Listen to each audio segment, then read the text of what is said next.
Would Donald Trump carry out a decades-old threat by destroying or even capturing Iran's main oil terminal on Kharg Island?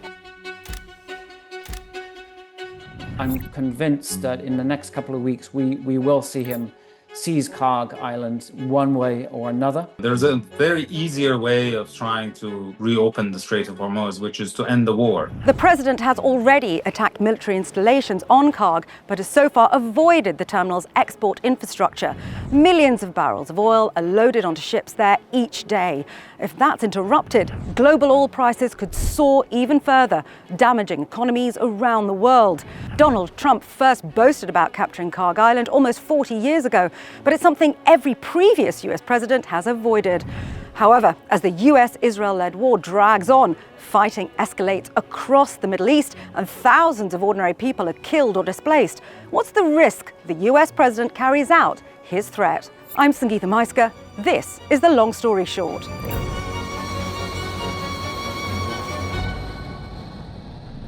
At just 4 miles long, Kharg Island may be small, but it's an economic and geopolitical heavyweight.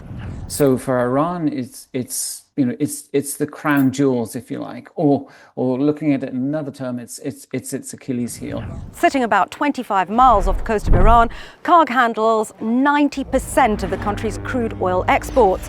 Over the last 2 decades, trade sanctions have been imposed on Iran by the UN, EU, and the United States.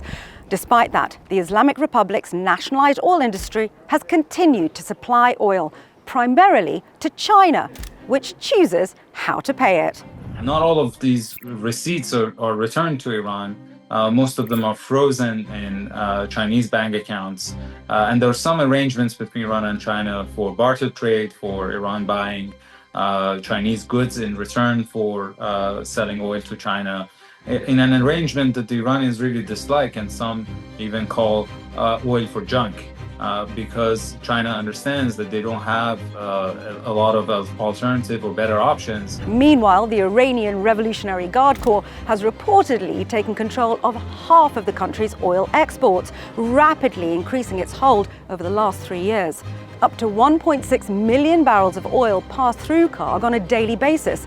Crude has become a major source of funding for the IRGC, propelling its activities both inside and outside Iran. It manages the country through coercive means, through force. And secondly, over the years, it's used that funding to support external groups, to sort of support proxies such as Hezbollah, Hamas, the Hashd al-Shabi in Iraq, and the Houthis in Yemen. Has been a very sore point for Iranians that are living through a sanctions-ridden economy and society, seeing the monies that accrue from primarily from the oil funds. The economic risk of the war are getting real for Americans. The ripple effects of a war on the other side of the world are now being felt here at home. After the kind of aftermath of Iran and the action happening in the Gulf. The interconnectedness of oil markets means that any attempt to end crude oil exports from Kharg would affect prices, which have already shot up globally.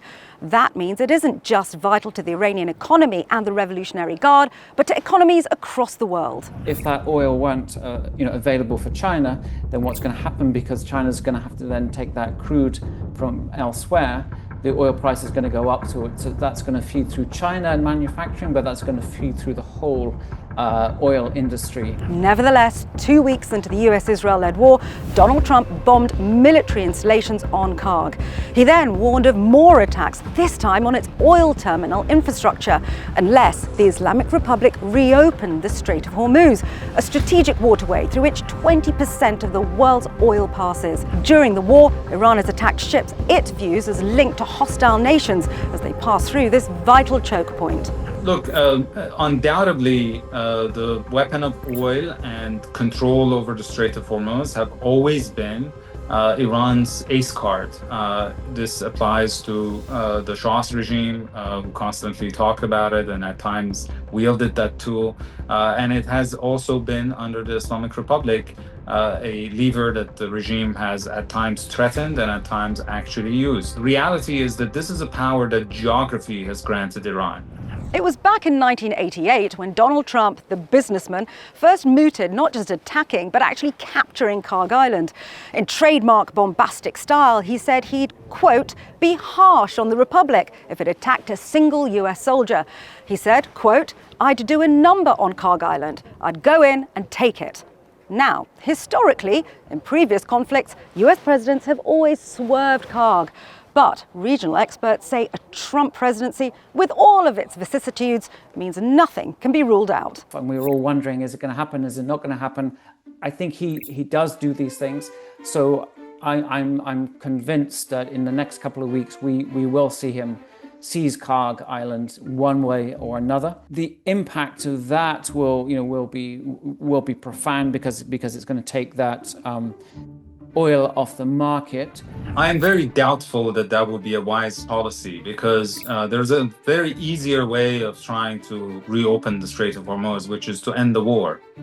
By doubling down, President Trump would have to take over the Kharg Island, which means that he would need to get U.S. warships through the Strait of Hormuz. Iran is very likely to mine the strait or try to inflict as much harm on U.S. Navy before they can actually get to Kharg. Targeting Kharg's export terminal or even attempting to capture it would be a significant escalation in a war that is already proving unpopular amongst the public in the US and Europe. The US and Israel administrations, experts say, are divided on objectives. Some suggest Trump may be satisfied with a provable degradation in Iran's nuclear program. Others argue it won't end until Israel's Prime Minister, Benjamin Netanyahu, gets the regime change he wants. Further bombing or capture of Kharg Island could form part of that strategy.